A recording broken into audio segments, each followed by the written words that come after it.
There is nothing as powerful as a changed mind. You can change your hair, your clothing, your address, your residence. But if you don't change your mind, the same experience will perpetuate itself over and over again, because everything outwardly changed, but nothing inwardly changed. You know, nothing happens unless you change.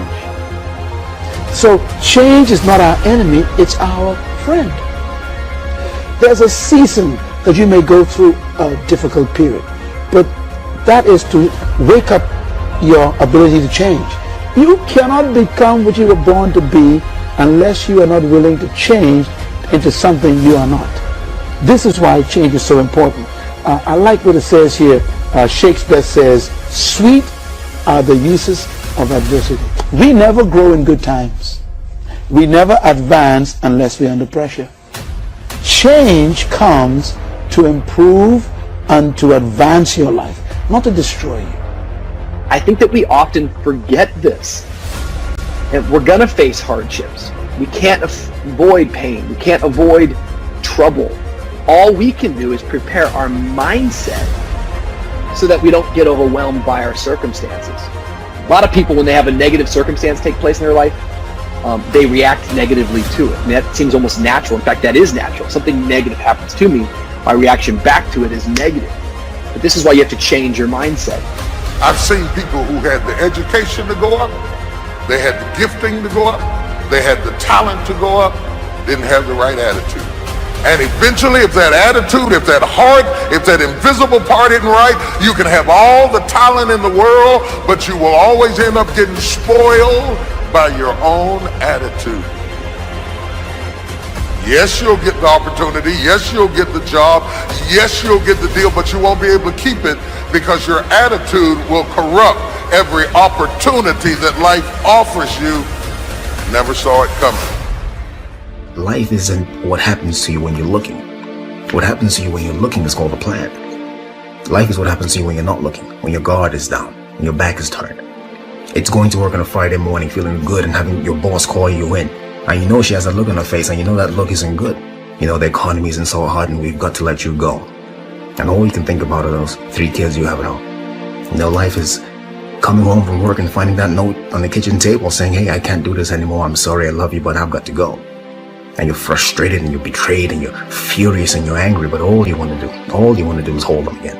All you want to do is hear those words whispered in your ear, "I love you" again. No, that's life. How do you handle that? How do you deal with that, those sort of situations? You see, it's been said 100 times and I'll say it again. You've got to go through it. That's all it is. You've got to go through it. And going through it is not a function of just being courageous. It's not a function of just saying, well, I'm going to close my eyes and see what happens next. It's not that. It's really a function of 3 things. It's a beginning, it's a middle, and an end. And before you go through it, there's a choice. You make a choice to say, well, I'm either going to stay here or I'm going to be over there someday, somehow. It's a choice. So going through it and thinking about these 3 steps, beginning, middle, and end, you know, you can really save yourself a lot of trouble and you can discover something more about yourself. It's called life and it's not personal. Stuff's going to happen. And if you make it to the 40-yard line, if you can make it to age 40, between 40 and 60, it begins to intensify. All kind of things happen. Between 40 and 60, my mother was diagnosed with breast cancer and finally died. Between 40 and 60, I was diagnosed with prostate cancer. Between 40 and 60, I went through a divorce from someone that I loved very much. Between 40 and 60, had a nationally syndicated talk show, highest rated, fastest canceled talk show in the history of television. Between 40 and 60, oh, life put a whooping on me. It ain't personal. It's called life. You know, I was homeless, man. I mean, you know, you're in a position where you're going, I got nowhere to go except up. I might as well keep hustling. I was in comedy. I just wasn't making nothing. All the money I was making, I was sending back home to my wife and kids.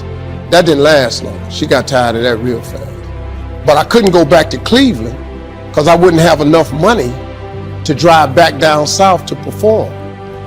One time I drove to the house in Cleveland. I finally got enough money. I drove to the house in Cleveland and everybody was gone. I didn't see my kids for almost 2 years. They just left, boarded up the house. So next thing you know, I'm in the car. I lived there, but it taught me determination, man. I'm a really, really determined person.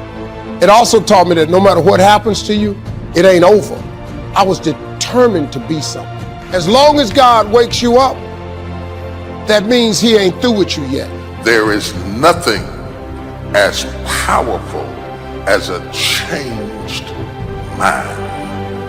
The only way off of welfare is to change your default settings. The only way to get a good education is to change your default settings. As long as you're programmed with what you can't do and what you can't be and what you can't have, you will never get up. But I dare you to go into your phone booth like Clark Kent and spin around and come out Superman and say, wait a minute, I'm better than this. I'm getting ready to change my default setting. I will not let you abuse me. I will not stay. There is nothing as powerful as a changed mind. So, the first thing you have to think about when you're going through something is very simple. It's, I'm not where I want to be, but I know I can get there. I have faith that I'm going to get where I want to be. So yeah, go through the grieving process. Grieve. Accept that. Say yes to that. You know, one day you look up and, you know, you're still in pain, you're still hurting, but you realize that, hey, it's not as bad as it was. It doesn't hurt as much as it did. And I'm going forward, I'm moving forward. And at some point you emerge, you get to the other side, and you know that, hey, I haven't forgotten, but the pain doesn't hold you captive anymore. You're not crippled by the emotion, by the experience.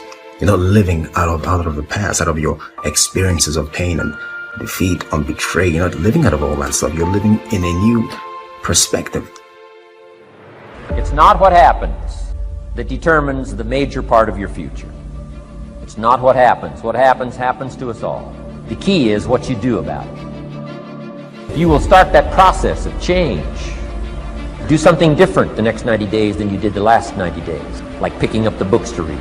Do something different, like the new health disciplines, relationship with your family, whatever it is, doesn't matter how small it is. If you'll start doing different things with the same circumstances, since we cannot change the circumstances, but we can change ourselves. We can change what we do. Anytime you go through something, there's a fight. It's either a spiritual fight, an emotional fight, a physical fight. There's some sort of fight. But the key to the whole thing of this fight is that the form is in the fight. That's the only thing you should take away from here today. The form is in the fight.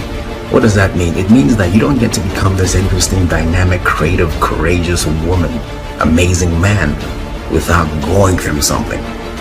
Right? That's what the form is. The people who are form are the people who you see them and they stand out to you because you know there's something about them. They figured something out about life. They're attractive to you. They're interesting to you. These people have form because they've gone through something.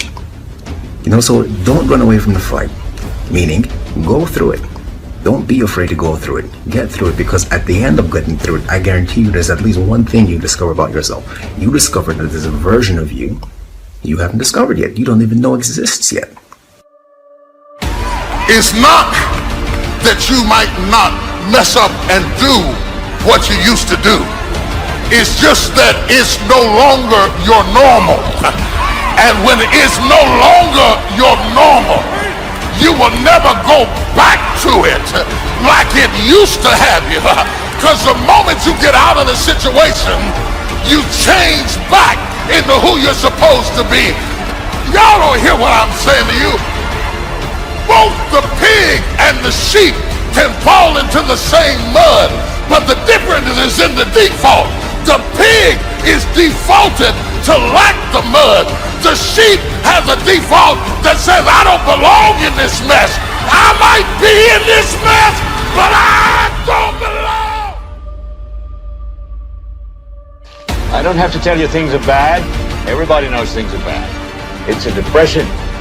Everybody's out of work or scared of losing their job. The dollar buys a nickel's worth. We know the air is unfit to breathe and our food is unfit to eat. We sit watching our TVs while some local newscaster tells us that today we had 15 homicides and 63 violent crimes, as if that's the way it's supposed to be. We know things are bad, worse than bad. I don't want you to protest. I don't want you to riot. I don't want you to write to your congressman because I wouldn't know what to tell you to write. I don't know what to do about the depression and the inflations and the crying in the street. All I know is that first, you've got to say, I'm a human being. God damn it! My life has value.